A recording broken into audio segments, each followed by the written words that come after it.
আমি পদ্মজা পর্ব ৪ লিখেছেন ইলমা বেহরুজ।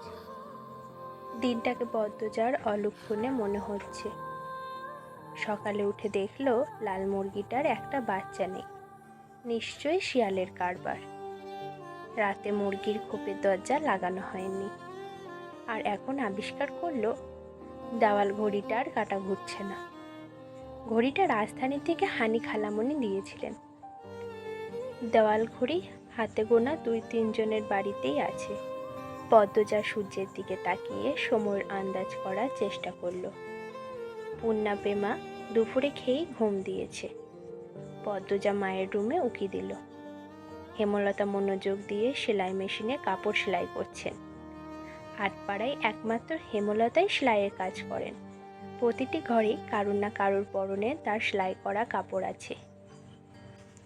লুকিয়ে দেখছিস কেন? ঘরে আয়। হেমলতার কথায় পদ্মজা লজ্জা পেল। না আম্মা, কাজ আছে। পানি দিয়ে যা। হেমলতা জগ বাড়িয়ে দেন। পদ্মজা জগ হাতে নিয়ে বলল, আম্মা, ছটকা কোন মুরগিটা দেব? হেমলতা গতকাল স্বপ্নে দেখেছেন বাড়িতে আগুন লেগেছে, তাই তিনি ছটকা দেবেন বলে মনস্থির করেছেন। সকালেই পদ্মজাকে মনের কথা জানালেন। সাদা মোরগটারে দিয়ে দিস। মুন্না কি আসছে? না, প্রতিদিন বিকেলে তো পানি নিতে আসে, কিছুক্ষণ পরই আসবে। হেমলতা আর কথা বাড়ালেন না। পদ্মজা কলপাড় থেকে পানি নিয়ে আসে। আছরের আজানের সাথে সাথেই মুন্না আসলো। গ্রামে সচ্ছল পরিবার নেই বললেই চলে। হাতে গোনা কয়েকটা পরিবারে সচ্ছলতা আছে। হেমলতার পরিবারটা টিকে আছে হেমলতার তীক্ষ্ণ বুদ্ধি এবং পরিশ্রমের জন্য। পুরো আটপাড়ায় টিউবওয়েল মাত্র ৫টা। পদ্মজাদের টিউবওয়েল থেকে পানি নিতে প্রতিদিন অনেকে আসে। তার মধ্যে নিয়মিত একজন মুন্না। ১০ বছরের একটি ছেলে, মা নেই, বাবা পঙ্গু, সদরে বসে ভিক্ষা করে। পদ্মজা মোরগ নিয়ে কলপাড়ে এসে দেখে মুন্না নেই। একটু সামনে হেঁটে এসে ঘাটে মুন্নাকে দেখতে পেল। ডাকলো, মুন্না। মুন্না ফিরে তাকায়। পদ্মজার হাতে সাদা মোরগটা দেখে মুন্না খুব খুশি হয়। পদ্মজা না বললেও বুঝে যায় ছটকা পাবে আজ। মুন্না এগিয়ে আসলো, দাঁত কেলিয়ে হাসলো। হাসিস কেন? নে মোরগ, তোর আব্বাকে নিয়ে খাবি। মুন্না যে খুব খুশি হয় তা দেখেই বোঝা গেল। খুশিতে গদগদ হয়ে মোরগটাকে জড়িয়ে ধরল। পদ্মজার ঠোঁট দুটি নিজেদের শক্তিতে প্রশান্তির হাসিতে মেতে উঠল। কি সুন্দর মুন্নার হাসি।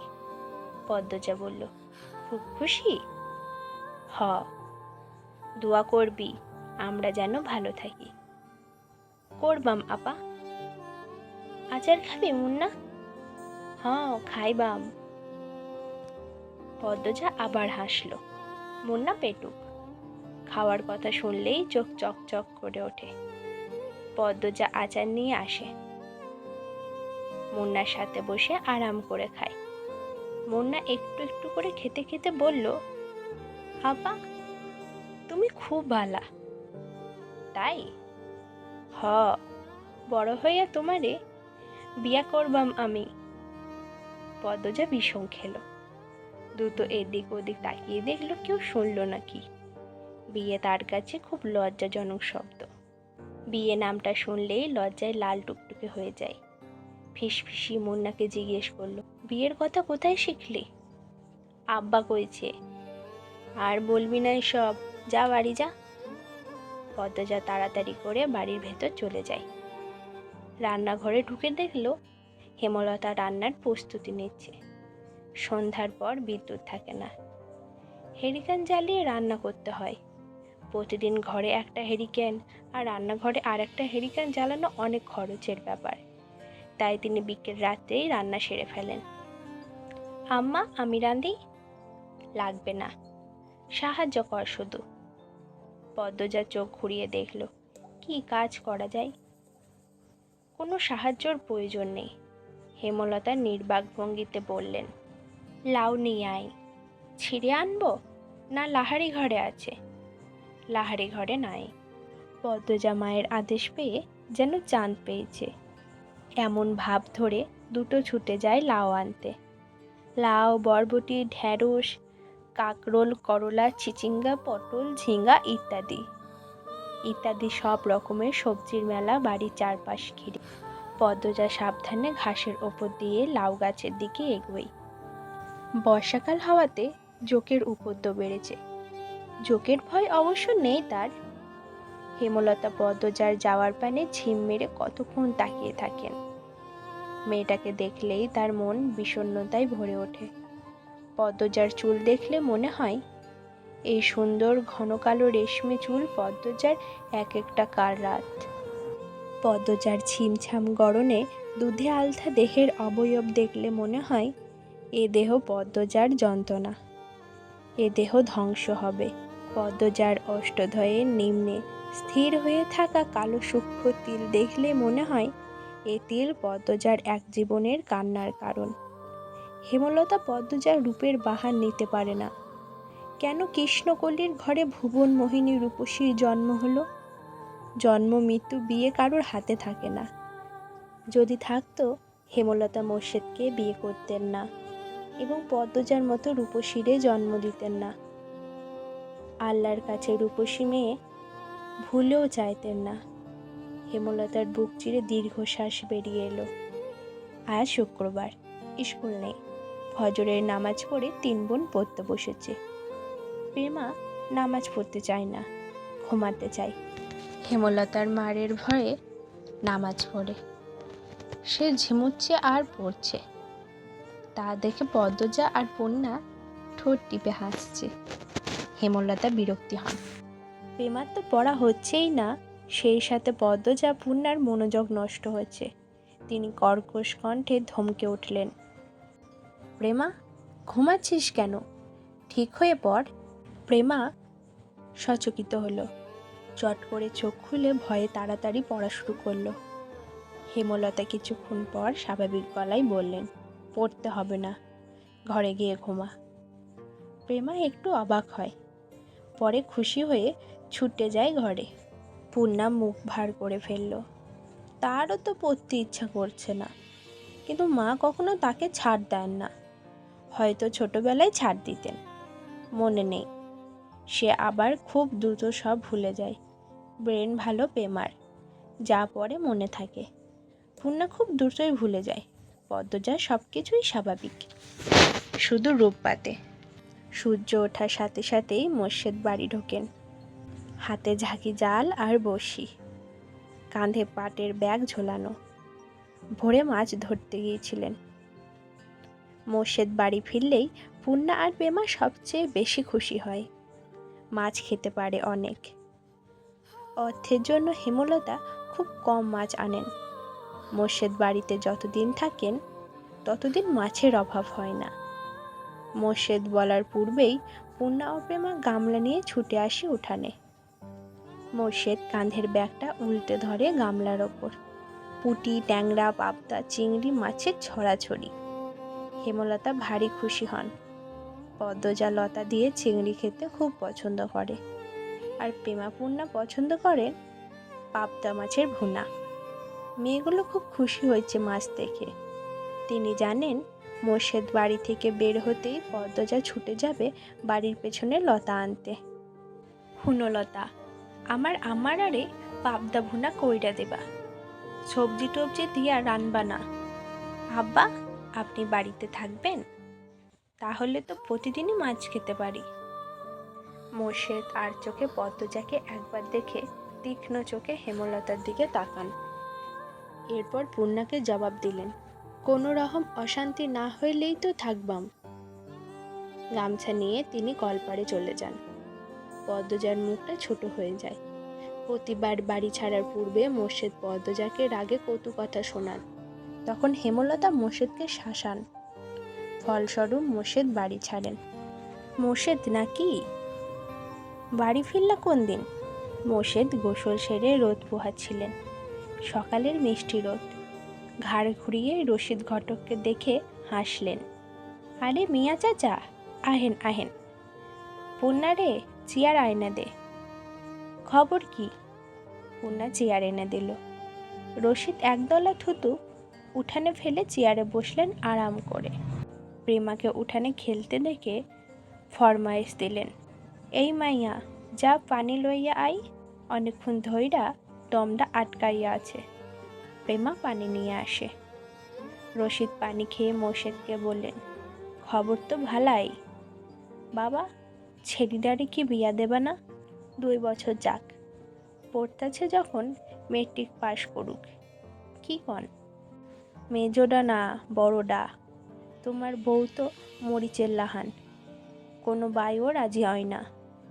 তুমি বোঝাওছেন, পার্থক খাটি হীরা, বাপদাদার জমিদার আছে।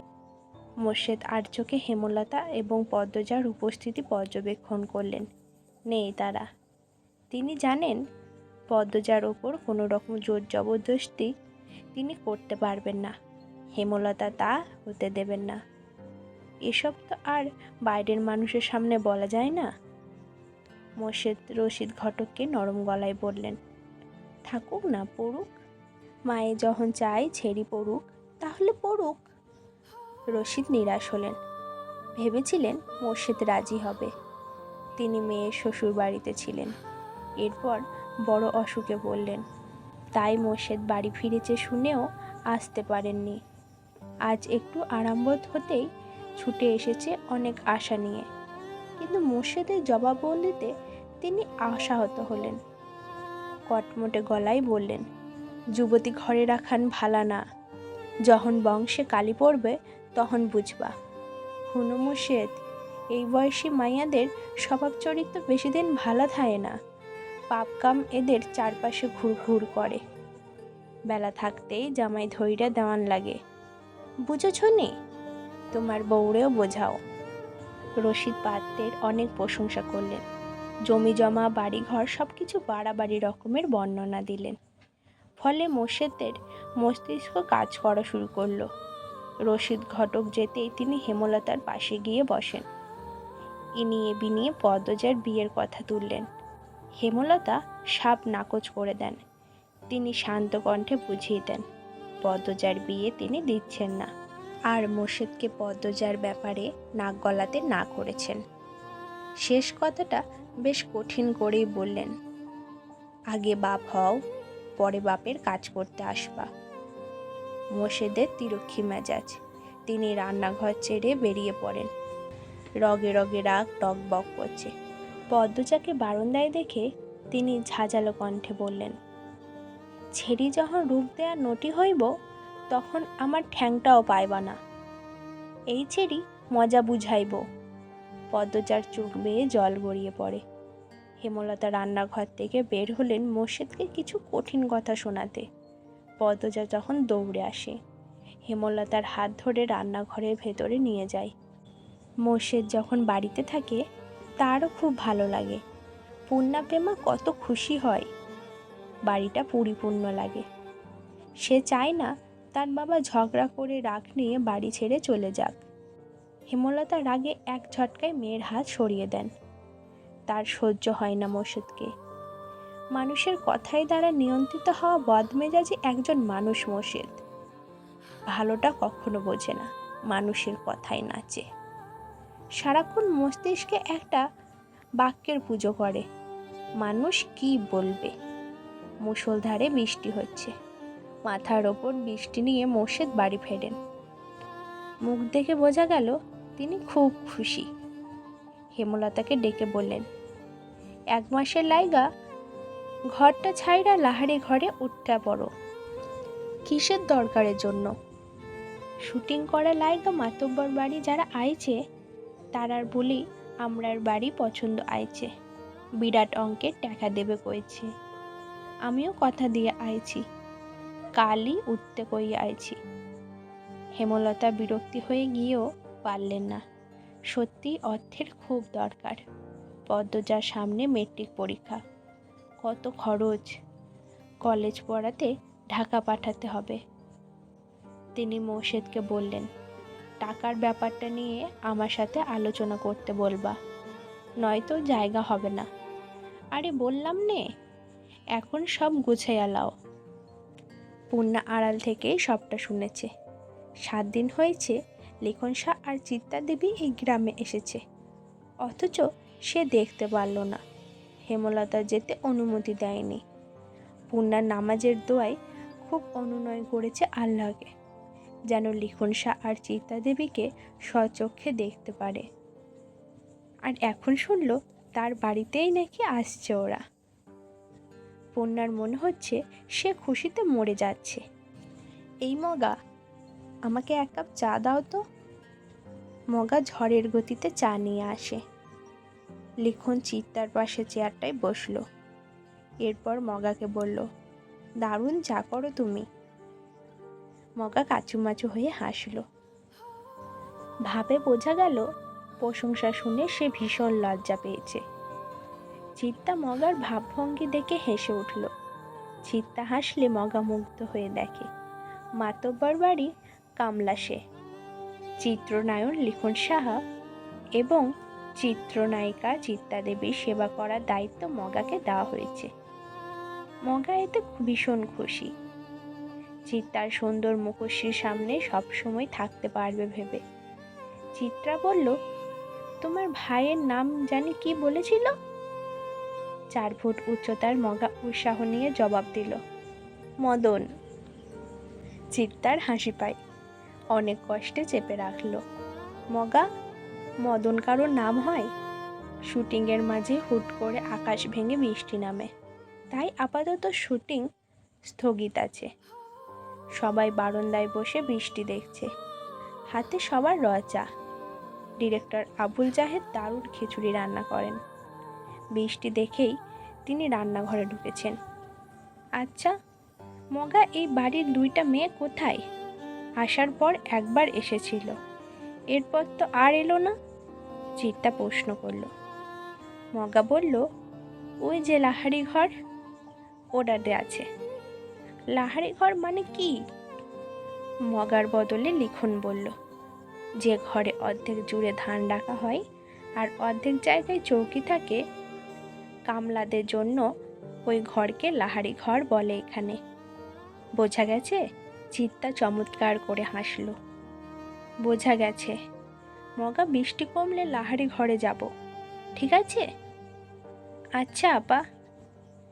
এই লিখন, যাবা? ওই তো সামনে। আলসেমি করো না।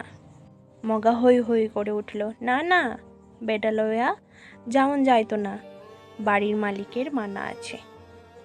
লিখন মগার না করার ভাব থেকে ভীষণ অবাক হলো। চিত্তা প্রশ্ন করল, মানা কেন? বাড়ির বড় ছেড়িডারে তো আপনারা দেখেন নাই, আগুন সুন্দরী। এই লিখন ভাইয়ার লাহান বিলাই চোখ। ছেড়িডারে স্কুল ছাড়া আর কোনো হানও যাইতে দেয় না। বাড়ি দেবার আগেই কইয়া রাইছে লাহারি ঘরে বেডা মানুষ না যাইতে। এই ছেড়ি লইয়া বহুতা কিচ্ছা আছে। চিত্তা বেশ কৌতূহল বোধ করল। লিখন তীক্ষ্ণ ঘোলা চোখে লাহারি ঘরের দিকে তাকালো। চিত্রা বেশ কৌতূহল বোধ করল। লিখন তীক্ষ্ণ ঘোলা চোখে লাহারি ঘরের দিকে তাকালো। 1.5 দিন হলো এখানে এসেছে। উঠানের শেষ মাথায় থাকা লাহারি ঘরটা একবারও মনোযোগ দিয়ে দেখা হয়নি। সামনের দরজাটা বন্ধ। 2টো ছোট মেয়ে এসেছিল ঘরটার ডান পাশ দিয়ে। ঘরটার ডানে বামে গাছপালা। বাড়িটা পুরনো হলেও দারুণ। তবে এই মুহূর্তে তার অন্য কিছুর প্রতি তীব্র কৌতূহল কাজ করছে। এই পর্যন্তই ছিল আমি পদ্মজা পর্ব 4। পরবর্তী পর্বগুলো খুব দ্রুত আসবে। শুনতে চাইলে চ্যানেলেই চোখ রাখুন। এতক্ষণ আমি আপনাদের সাথে ছিলাম শোভা। সবাই খুব ভালো থাকবেন, সুস্থ থাকবেন আর অবশ্যই নিজের যত্ন নেবেন। ভালো লাগলে চ্যানেলটিকে সাবস্ক্রাইব করে পাশে থাকবেন। আজ আসি।